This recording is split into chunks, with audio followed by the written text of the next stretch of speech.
So I go to my first seminar, and it was a life-changing event for me. This weekend for you can be a life-changing weekend for you if you let it. And I just want to say this, that how you play in here is how you're going to play out there. I'm telling you right now that this is the foundation of all of your success in network marketing, that you must get a grip on this right now. Otherwise, you're toast. You might make a couple bucks, but you'll never be rich. Who wants to be wealthy in this business? Raise your hand. Okay? Get this and get it now. Because you're going out in the marketplace and you get to take greatness to people. You get to hand somebody a gift that can dramatically change the direction of their lives forever. Do you understand that? That is powerful. You need to have a paradigm shift if you're going to attract greatness and attract great people. We want to attract great people into our business, yes? Right? So check this out. When you're going out in the marketplace and somebody says, "Is this network marketing? Is this network marketing?" And you're like, we have executives, not distributors. So you're trying to, or you're hiding, like, ooh, somebody asks you, "Is this MLM?" And then they totally screw up and they say, "Is this LMN?"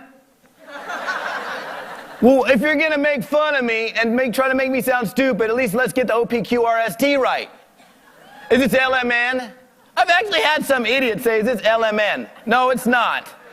LMN? What is that? Are we in the middle of the alphabet? Seriously. Now, people are going to come to you. How many of you had somebody make fun of you because you're involved in a network marketing business? Yeah, doesn't that suck? That sucks. That doesn't feel very good, does it? But when you're coming from a position of belief, you cannot be touched. Nobody can touch you. And you must build your business on a foundation of belief. So when somebody says to you, "Is this network marketing?" your answer is, "Heck yeah, it is. If it wasn't, I wouldn't touch it." So the thing is, there's so many doubters in this business. So many people are not buying the story of network marketing. Nobody's going to buy your story until you do. This is the foundation of your success, you guys. You better start buying network marketing, because so many people are out there talking to people about their businesses. Just because you have a distributor ID number, it doesn't mean squat. Just because you're here, I mean, it's a great thing that you didn't make an excuse, that you made it here. That's great. But that doesn't mean that you're operating from a position of belief. You better get these questions answered now. You can't do this just for the money. You gotta have your heart in it. You can't do a deal just to make some cake, okay? It will not last. You have to have heart. You have to be able to go out in the marketplace and know that you're doing a good service, because in any network marketing company, whether it's a product or service, the bottom line is you're bringing a good or a service to an end user. That's how the money's made. It's not about filling up garages with crap. It's about getting customers eating, drinking, tasting, rubbing, whatever, snorting, whatever they do with the product, right?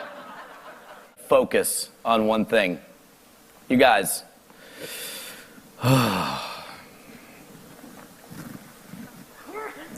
the biggest earners in our business only do one thing.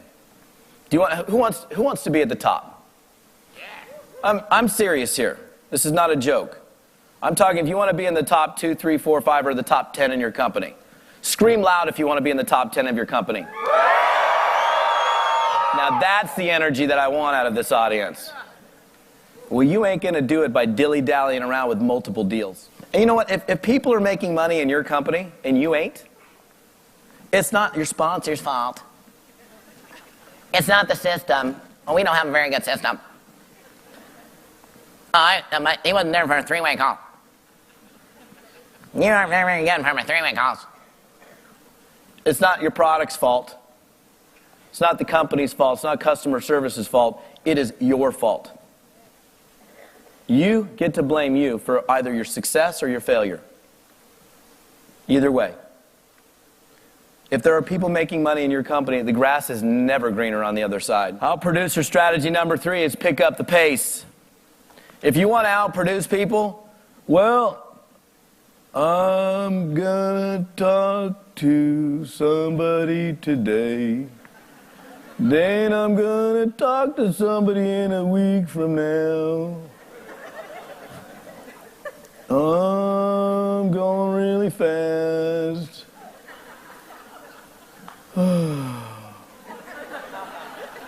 Here's a little reality check. How many people are you talking to? How long do you want it to take? You want it to take forever? By the way, it's going to take you sacrificing. You have to give up a little Oprah. Maybe you have to give up. Maybe you have to put the golf clubs away a little bit for a little while. Maybe you're going to have to, you know what, nothing worthwhile. You have to sacrifice something. Something is going to have to give in order for you to get. Something has to give for you to get. The dilly-dallying around, I don't know. Look, the biggest earners I know as well, they'll sit down, they'll get into a company, and they will put on the gas for 17 to 24 months before they even take a breath. I do a little reality check for people. This is a harsh one. You're not going to like this one if you haven't heard it before. You aren't going to like it. Draw a box on your piece of paper. Do it. And for you people in internet land, do it too. Do it. Draw a little box on your piece of paper. I want you to write a number in that box, not a random number. How many new people have you talked to about your business in the last 24 hours? What's the number? 0? Not enough. Again, you've got to learn to hire you. You've got to learn to be self-employed. This is a business of being personally accountable. You're so used to, if you have a job, you're so used to somebody else holding you accountable that this is a new deal here. Would I hire me? Draw a little box. How many people have you talked to in the last 24 hours about your business? Look, this is my phrase. It goes like this. Double digits a day, keep the commission checks on their way. Practice your approach.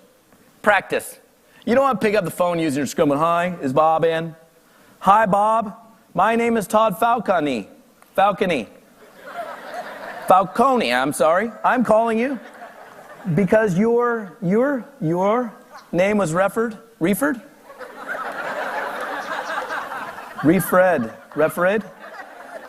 I've had people call me using the script that I wrote. Yeah. This ain't boomerang marketing.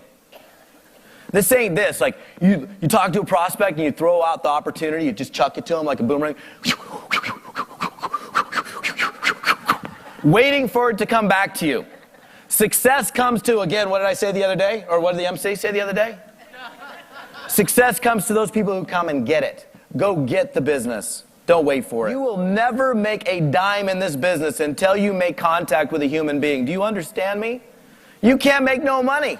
So you better, if you're going to make money, if your commitment is to make money, you better face the fear now. And here's what you do. You pick up the phone or whatever it is, and you make a dial. And you might click.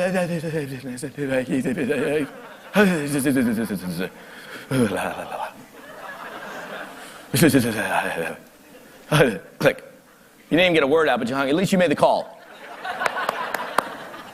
They didn't know who you were anyhow because it was a lead and it doesn't really matter. Beautiful. Then I want you to do this. I want you to go.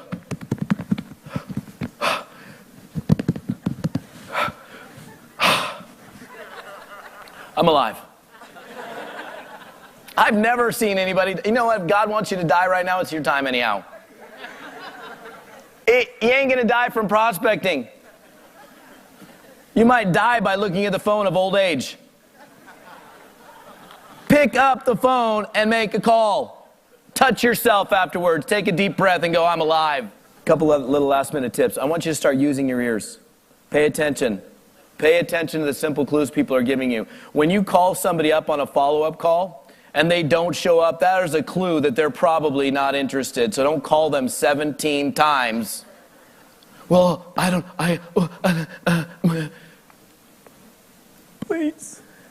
please join my business. Won't you please? Because I need it. I'm pathetic, aren't I?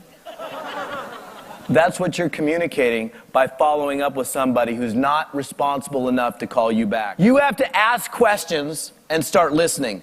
Start asking the question, who do you know? Who do you know?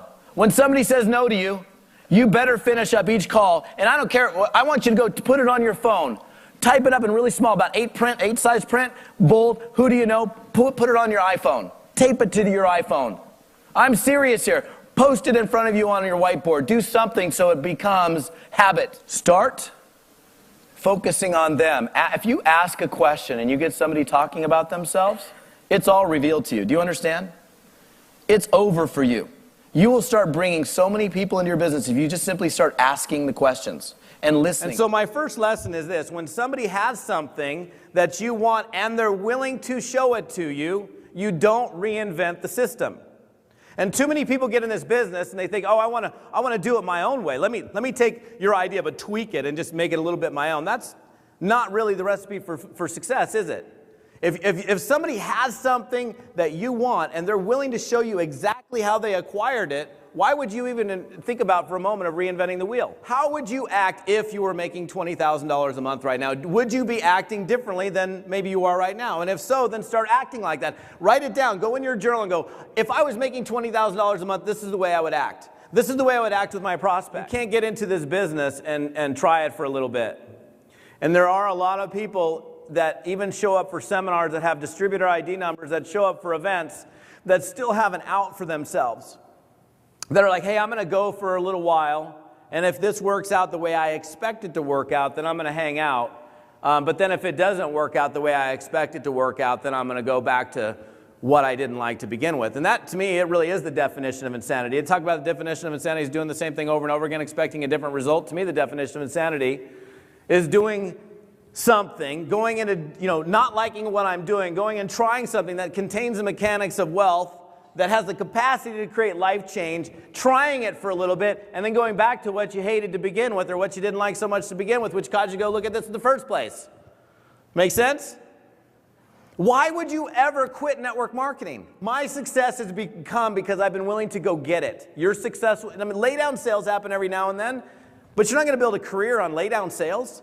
Waiting for something to happen. If you talk to somebody, initiate them in conversation, engage them in conversation, ask them a bunch of questions, obviously, get their interest, you end up handing them something or providing them some information about your opportunity, you better follow up with them and do it in a timely manner. I would choose not to work with you because of you're deciding not to follow up, and it really is just a decision. It's a choice that you make to get back to a person, yes or no.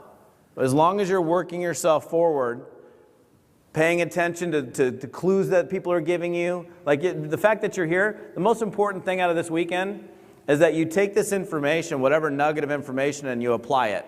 One of the things I say at a lot of my seminars is soak and apply. You can soak in the information, but then if you fail to apply it, it's like, I got an email one time from a guy, and I was like, that's an interesting email. It was just an email from a guy. And I was like, oh, I'm going to take this, I'm going to use it. I took the email, and in the next 3 or 4 days, I made over $14,000 just from some silly email some dude sent me. Because I applied the lesson that was taught in the email. So the important thing is that you take whatever you learn here and you apply it. Make sense? Okay. Are you guys ready? Yeah. Okay, good. All right, so here's the deal. You have two choices. You can recruit up or you can recruit down. Our natural human tendency is to recruit down the socioeconomic chain. That's our tendency. Our tendency is to recruit down the socioeconomic chain because we perceive it to be easier. When you get started in network marketing, it's so easy to talk to your broke friends and buddies and family members because they're broke, right? Then you have the successful rich people up here that you know. Every single person, I'm going to teach you guys some really powerful lessons right now. Every single person in this room has somebody successful up the and you know what I'm talking about? Up the socioeconomic chain. I'm talking about recruiting good people. You want to recruit good people. People that are willing, able, capable of doing what we do in network marketing. You don't want to recruit these guys. Hi, is Bob in? Yeah. Hey, Bob, Todd Falcone, how you doing? Well, not so good. For me, it was a guy named Joe. He was a car dealer. He owned 5 dealership franchises. He owned a private jet. He had money. He didn't have fractional ownership in a jet. He owned the jet. He had some money. If you own a jet, you got some money, you think? So I wanted this guy, but he was super successful. I was broke, but I knew the guy. I had purchased cars from him. So here's what I did with Joe. This is exactly how the phone call went. Hi, is Joe in? Yeah, Joe. This is Joe. I said, Joe, Todd Falcone. I go, how's it going? He's like, what's up? And he knew me. We were buddies. He was like 50-something, and I was like 20-something. But he knew me because I'd been in the dealership a few times. He said, what's going on? I said, Joe, listen, let me tell you why I'm calling. I said, first of all, I have an amazing amount of respect for you, for your accomplishments, your success in your life. Honestly, I look up to you as one of my business mentors. It seems to me everything that you touch seems to turn to gold. And I admire you and your business success. I said, listen, I aspire to someday be as successful in my life as you've been in yours. Listen, Joe, let me tell you why I'm calling. I just started in a brand new business. I'm really excited about it. And I just respect what you do. And I'd just really appreciate it if you could do me a favor and take a look at what I'm doing and give me your honest to goodness feedback. Could you do that for me? I didn't say, do you see an opportunity? Do you want to supplement your income? You want to make some money? I didn't have to say any of that. All I had to do is say, Joe, no single person who has a heart can say no to that. How does that make you feel, honestly, when you're on the phone with somebody of that caliber? Somebody that sounds good, that's enthusiastic, that's outgoing, that sounds awesome, that's interested, that's all of those things rolled up into one. How do you feel? You feel awesome, right? Versus that person, which isn't fun. So I want you to take yourself there and say, well, I could go talk to this Bob guy that's negative and skeptical and broke and grumpy and and if I had to do that all day long, who would want to prospect? I wouldn't. Considering the fact that prospecting is the single most important activity, the one thing that you're going to do more than anything else, doesn't it make sense to be prospecting fun, good people? And the thing is, when you go up the socioeconomic chain one time, you'll realize that these people are actually easier to recruit than these people, because the people over here that are broke and grumpy, they're like, oh, well, can you call me in 6 months when I can get the $50 for the kid? Or, if it's so good, why don't you pay my way in? Have you ever heard that one? How much money are you making? Well, I'll get it in 6 months, but I'm not going to get the auto ship thing or whatever you call it. And then, yeah, I know. But then you go over here, and these people, they get it. Successful people become successful because they look at opportunity, they roll up their sleeves, they go after it, and you don't become successful and then go, oh, I'm not open to opportunity anymore. You stay open. In fact, most of the successful people that I know are now more open to opportunity today than they were in the past. If you don't have a plan right now, chances are you're going to fall into somebody else's plan, and their plan, I guarantee, ain't as good as the one that you'd have for you if you actually wrote one down. Plan on success, because if you plan on it, you'll get it. You're not going to succeed by just going through the motions and hoping that you're going to do it. And the other thing I think we need to do is exercise patience. Because we all get, when I signed up my first network marketing company, I thought for sure I'd be at 10 grand a month in 90 days. How many of you thought for sure, 10 grand, I'm going to be at 10 grand a month in 90 days? I quit my job. See, the problem with our programming is that we're programmed since childhood to expect things now, today, yesterday, microwave ovens, McDonald's franchises, fast food craziness. We got to have it today. I mean, first time you deliver a paper, what do? They give you a check. You babysit, they do what? They give you some money. You do something for work, there's an exchange. In your mind, when I talk about this whole thing of a proper mindset, get it in your head and get it thick in your head that you need to have the proper mindset, that you come into this deal and that you exercise patience. It takes time to create the check. And people quit, the grass is greener over here. Oh, I made $32,000 my first month in this thing. I made $26,000 over here. Come on over here. And they end up hopping from program to program to program, hoping the grass is greener. Pick a horse and ride it, baby. Ride the horse. One of the things that I see the biggest mistake most network marketers make is their inability to take that giant ice cube. See, when I start a conversation with anybody, there's an imaginary gigantic ice cube that exists between me and the prospect, and it's like I'm trying to see and I can't really see him. It's like a big gigantic chunk of ice. And my objective is to quickly take the ice pick, take the ice axe, and chop at it until it disappears, or take the torch and get rid of it so I can see clearly. And when you can see clearly in a conversation, when all the barriers are down, that's when the relationship can occur. And you guys understand that people hate buying from people that they don't like. I mean, how many of you just love throwing out money to somebody you hate? Love it. Oh, here you go. I hate you. Here, take my money. I don't like you. Here, you can have my money. This is a sales game. This is a business of moving stuff. When you say, oh, we don't do sales, we just share, it's liar. We sell stuff. You sell your product or service, you sell your opportunity, that's what we do. The problem is people have this conception of what salespeople, oh, that's the guy that's twisting the arm and making you do something. That's not what we do. This is a volunteer sport in network marketing. People do this because they want to, not because they have to. They do it because they want to do it, because they're looking for change in their life. You got to learn how to connect with people. You got to learn to see the situation you want to create. The reason why I can sponsor so many darn people and why I've got no problem recruiting people anytime is because I can create an environment of trust and likability. Now, I'm not in the business of just going out and making friends. I make plenty of friends along the way. It's great to have lots of friends. But my objective when I get on the telephone with somebody is just to people buy from people they like. We all know that. So your objective is to be more like that person. The more like them you are, the more that they're going to like you, the more likely they're going to buy from you. Can you all repeat that back to me just like that? Okay. Every time you get a question, write it down. Start today. The next time you make a phone call and somebody says, how much does it cost to get started? Is this a pyramid? I need to talk to my sister. I don't know if this is, how much does it, won't you pay my way in? Yeah. Bye, click. Write it down, because I don't know what the exact number is. There's probably not an exact number, 20 to 40 different objections, questions that come up, not 1.5 million. If you want to learn how to overcome them, deal with them, neutralize them, and be able to sponsor some of these people, write them down. Are you ready to get started? How soon do you want to get started? How soon do you want to start making money? How soon are you looking to change the quality of your life? Let's get you signed up. Hey, the best way to get started is, all you got to do is pay attention to what's happening, and you can become a closer. See, I get joy out of prospecting. Most of you associate pain, it hurts, the phone. It's like, oh my gosh, Band-Aids. I can't pick it up. It weighs so much. I don't know, what's an average phone weigh? 6.2 ounces? I mean, even people that don't work out can figure that one out. I have worked in the field as a distributor. I'm not a company owner. I never thought I'd be a speaker. I speak because I have a passion for teaching people how to make money in network marketing. I have a passion for helping people succeed. Because what I found out, even though I struggled for a long period of time, it ain't that hard. We make it out to be a whole lot harder than it really is.